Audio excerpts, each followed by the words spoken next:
Hello there, and welcome to my mob farm guide for Core Keeper. In this video, I want to give you everything you need to know to get yourself some decent mob farms going, understand how they work, and get yourself some nice automated loot or semi-automated loot. I will introduce one build for each option so you get some ideas, and I'll do my best to introduce all the stuff that you know to build your own mob farms. Mind you though that this is a pretty deep and complicated topic, so this video is trying to cover the basics as good as it can, but there's lots more to say than in this video I can possibly bring in there without making it bloaty. Now, let's talk about the basics first. How do you generate a farm? You harvest these different things from the ground, ideally with a hoe, and then you put them back on the ground where you want to start a mob farm. There are slime tiles, moss tiles, and this weird gooey hive tile. What's important to say is that these are all different teams. The slimes among each other won't hurt each other, the moss people won't hurt each other, the hive people are their own thing, but you know what I'm trying to say. You can use this by pitting the parties against each other and all those things. These are options. What's important to say is that these spawners are active basically the moment you put them on the ground. After these are on the ground, the game will eventually try to spawn mobs, which it roughly does every 15 minutes, and then it will check if on one of these tiles a mob will spawn. So once you place these down, you will be eventually facing creatures. But since this is my base, let's not do that. So once you want to build a farm, you can utilize a couple of tricks to kill those mobs automatically. Namely traps, spike traps, wooden traps as a starter version. There's also galaxite traps, and later down the road also turrets. My video here will mostly focus around the things that you can here do with tin. Other really useful things for your mob farm are conveyor belts and robot arms. Can strongly recommend. Automation is basically not possible without these. In all honesty, without robot arms, you have a hard time putting the drops on some sort of conveyor belt. It's just what it is. Now, let's talk about the basics of a mob farm a little bit deeper. So we want to have the mobs get killed automatically, because we would otherwise have at some point an endless reservoir of monsters. What's important to note is that monsters will heal if they're outside of combat. Traps disable that healing. You could basically also put up drills to kill monsters, but drills won't deactivate the monster's healing, so the only real way of killing mobs in the mob farm is either you get in there and kill them, or you use traps. So here we also get into the first semi-automated setup that I want to introduce. What we have here is moss with a smidge of slime, and as you see, the whole island here is encircled with spike traps. The mobs will eventually roam around when they spawn and eventually always trigger those spike traps often enough to eventually get killed. The slimes are basically just as an add-on to make sure that if ever a overweight on these guys here from the cave tiles would spawn, they would battle with the slimes to get decimated eventually. This is what this is all to be. And as you see there, the mobs spawned directly in my face, and we can see this wonderful little contraption in action. The trick here is that the corridor is just wide enough for them to reliably roam back into one of those spike traps before they're out of combat. Healing will kick back in. Make this corridor too wide, and they will not reliably enough walk back into spike tiles. Your job is to make this thing work.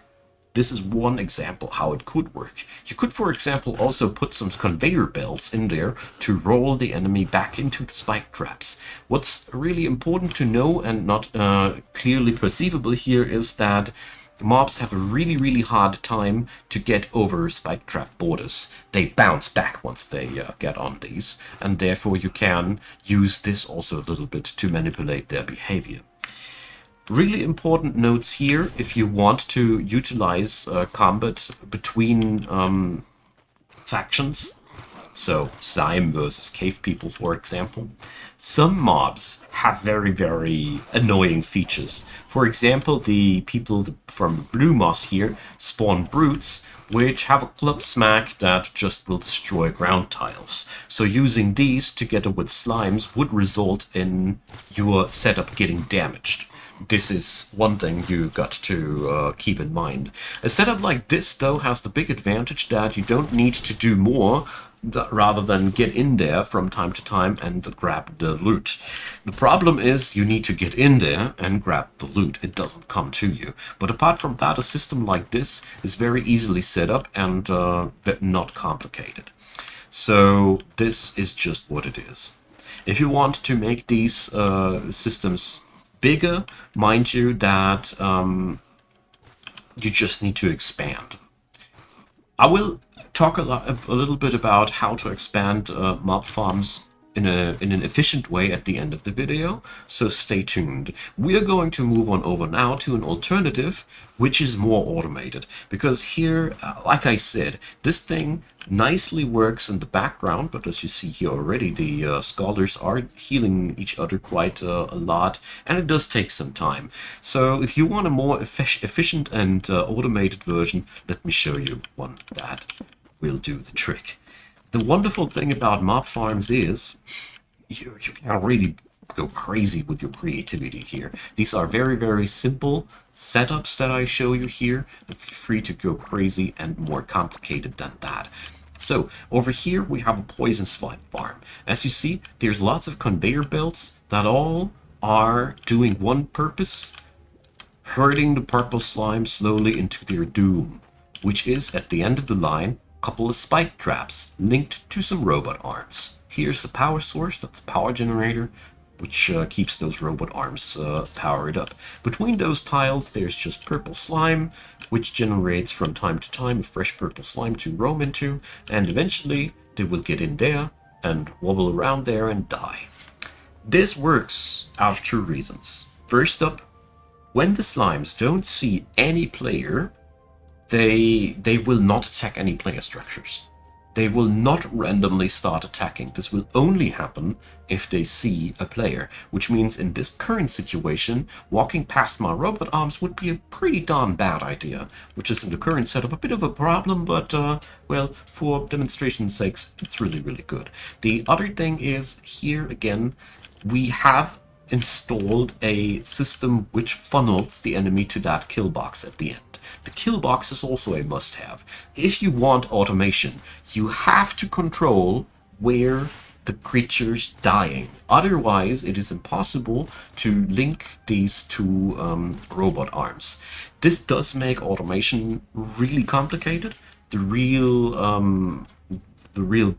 big deal when it comes down to mob farms, the most complicated thing is to do it like that. Slimes are relatively easy to automate, and well, the only thing that is really important to note is as long as creatures don't see any player entities, they don't go crazy. And as you see here, we have my dear wife standing here.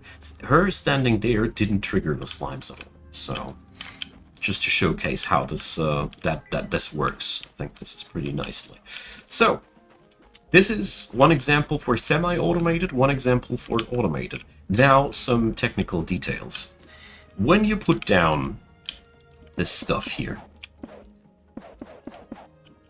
there are limits. There is a limit how many creatures can spawn according to the map tile that they are on. So to give you a better impression, I'll be standing here.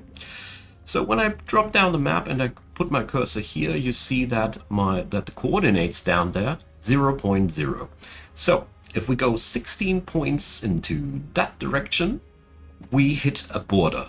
So once we go here, this is where a new cell begins, where new mobs can spawn. Each cell is 16 on 16 blocks wide, which means if my mob farm is now touching everything inside there, can get one spawn. Purple slime can get only one spawn per cell. So in the 16 on 16 grid, where all this purple stuff is lying, only one slime can spawn.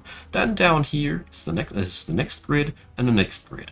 Mind you that you need to keep these borders in mind when you want to expand your mob farms. This also leads to the fact that actually you want to have as many different floors on one area as possible if you want to get as many mobs as possible, because most mobs can only have one spawn in the 16 on 16 area that I've shown you. So if we'd be now, for example, putting some blue slime into that area and down there, we would be effectively doubling the efficiency of the slime farm by having a higher chance.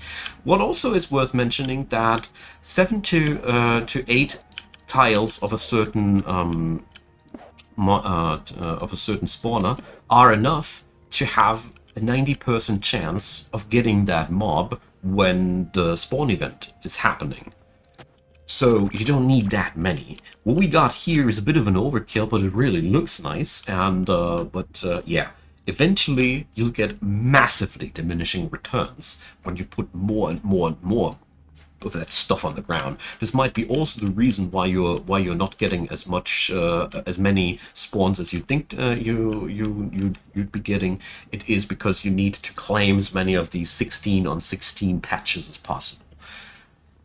At the end of this video, because this is the end, this is all data and information I've gleaned all over the internet, and I have taken my best attempts to verify this, to try this, to make sure that it works. But if I'm anywhere wrong, please correct me in the comment section, because I am eager to learn. This is all that I want to add into. Mob farms are a big topic, one hell of a topic. It's one of the most fun things in this game, honestly, that I love to do. And I hope this helped you out in understanding what you can do, especially the mechanics and everything. And from that point on, well, you can't really go big and crazy with this. But the stuff that I've shown in this video is hopefully enough to get your inner ball rolling on what you want to do with these mob farms, because there's really a lot of things that you can go for. So thanks for watching, you all. I really appreciate having you. I hope you enjoyed this, and let me know in the comment section below what you think. If you have any other things that you would give some monster farmers to be on the road, I'd be all ears.